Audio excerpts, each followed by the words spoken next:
요즘 자주 보이는 이 음식, 바로 모츠나베입니다. 뭐지? 하시는 분들도 있겠지만 최근 핫한 음식 중 하나인데요. 그럼 이건 어떠세요? 야키니쿠. 화로에 고기 굽는 소리가 지금도 들리는 것 같은데요. 우리에겐 일본식 불고기로 잘 알려져 있죠. 그런데 그거 아시나요? 두 음식 모두 우리나라 사람들의 아픔이 담긴 음식이란걸요. 모츠나베는 일본 후쿠오카의 대표 음식 중 하나인데요. 우리나라 말로 직역하면 곱창 전골쯤 됩니다. 돈코츠 라멘, 명란 젓갈과 함께 후쿠오카에 가면 꼭 먹어봐야 할 3대 음식이라고 하죠. 요즘은 한국에서도 먹을 수 있는 가게가 많아지고 있습니다. 그런데 대부분 사람들이 모츠나베는 일본의 오랜 음식으로 생각하는 경우가 많은데요. 사실은 100년 정도밖에 되지 않은, 그것도 한국인들이 먹기 시작하면서 일본에 자리 잡은 음식이라고 합니다. 모츠나베는 말 그대로 모츠인 동물의 내장과 나베, 즉 냄비에 끓여 먹는 전골 요리라는 뜻이 합쳐진 말인데요. 소의 곱창과 양배추, 부추, 두부 등을 함께 넣어 끓여 먹는 전골입니다. 아까 모츠나베는 후쿠오카 음식이라고 했잖아요. 사실 후쿠오카는 우리에게는 강제징용의 아픈 역사가 있는 곳입니다. 후쿠오카 지쿠오 지역은 일본 3대 석탄 생산지로 아소기업이 운영하는 탄광이 밀집했던 곳인데요.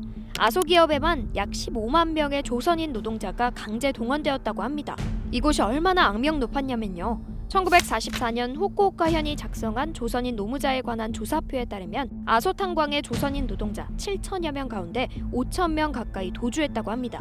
노동자의 60% 정도가 도망갈 정도라고 하니 노동 환경이 얼마나 열악했을지 짐작이 가는데요. 허리조차 펼 수 없는 탄광 안에서 하루 12시간 이상 일하는데도 콩깻묵으로 된 끼니조차 제대로 주지 않았다고 하고요. 할당량을 채우지 못하는 날에는 갱도에서 나오지도 못했다고 합니다. 지쳐서 좀만 쉬려고 하면 바로 몽둥이가 날아오고 도망치다 붙잡히면 일본인도 아닌 조선인이 직접 매질했다고 하니 견딜 수 없었던 노동자들이 어떻게든 도망가려고 한 게 이해가 되네요. 그래서 단일 탄광으로는 도망자가 가장 많았다고 합니다. 이렇게 힘든 환경에서 살아남아야 하는 조선인들이 싸고 배부르게 먹기 위해 일본인들은 먹지 않고 버렸던 소나 돼지의 곱창, 대창 등을 끓여 먹었던 게 모츠나베의 유래라고 알려져 있습니다.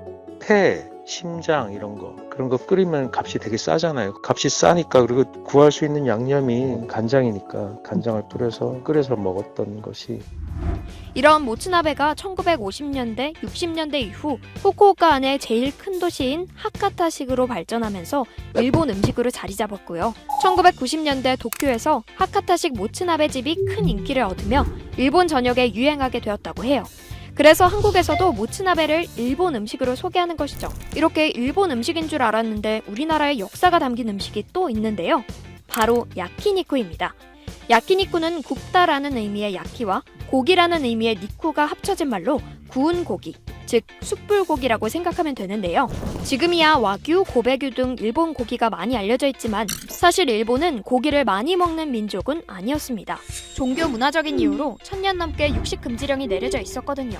메이지 유신 이후 1900년대에 들어서면서부터 본격적으로 고기를 먹기 시작했다고 합니다. 반면에 한국은 예전부터 불판 위에 고기를 구워 먹는 음식 문화가 있었습니다. 고기를 적당히 얇게 썰어 기름과 간장으로 양념해서 구워 먹었다고 해요. 그런 한국식 고기 문화에 외간장이라고 하는 달짝지근한 일본식 간장을 발라 구워 먹었던 것이 지금의 야키니쿠의 원조입니다. 지금은 여러 부위를 구워서 팔지만 당시에는 호르몬이라고 해서 곱창 부위를 주로 팔았습니다. 호르몬은 버리는 것이라는 의미로 돼지나 소 내장을 지칭하는 말이기도 한데요. 당시에 일본은 소나 돼지의 내장을 손질해 먹는 문화와 기술이 발달하지 않아서 내장 요리를 잘 먹지 않았다고 해요. 우리나라 사람들은 내장을 다루고 먹는데 아주 익숙했고 여러 가지 조리 방법이 되게 발달했고, 그리고 우리가 거기서 가난하니까 그런 조리법을 적극 응용해서 만들어냈고, 그런 게 이제 보면 구이, 간장이나 된장에서 해서 굽고 고춧가루도 뿌리고. 근데 보통은 조선 한국인들이 하는 거니까 되게 같이 팔았고, 내장을 먹으러 가면 싸죠. 지금도 싸요.